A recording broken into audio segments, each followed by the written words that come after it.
Hi, BrenTech here, where tech is made simple.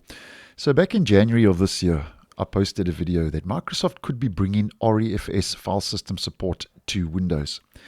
Now, ReFS, in case you're unaware, stands for Resilient File System.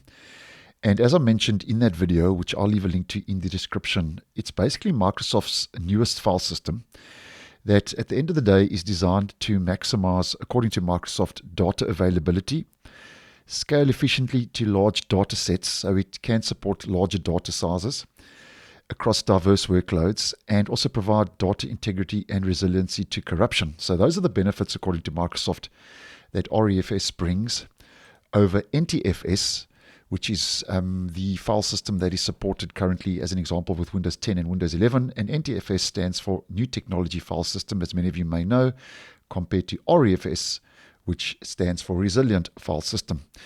Now, that was back in January. And when Microsoft kind of made that announcement, it didn't support in-place upgrades. They were not possible. But now, as spotted by the Windows enthusiast Zeno over on X, in build 25931, which was the Canary Channel build that rolled out last week, it's now possible to do an in-place upgrade on an ReFS Windows install, where previously this would error out and prevent the user from upgrading.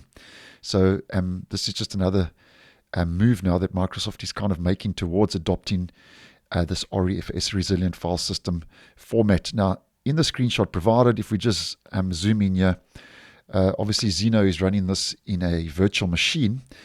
And here we can see file system ReFS, and that's during an in-place upgrade. So that's once that has obviously been installed.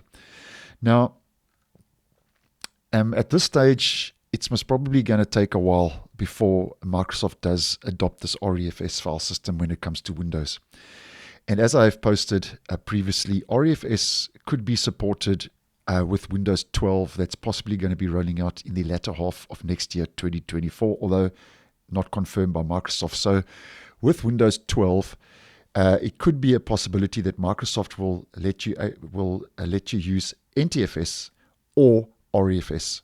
So there could be a possibility that both file systems will be supported, but as mentioned, not officially confirmed by Microsoft. But there is a lot of reports kind of suggesting that that may be moving in that direction.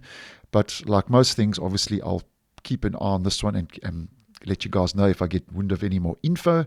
But just letting you know, as mentioned, that in last week's Canary Channel build, it's now possible to do an in-place upgrade on an ReFS Windows install. So thanks for watching, and I will see you in the next one.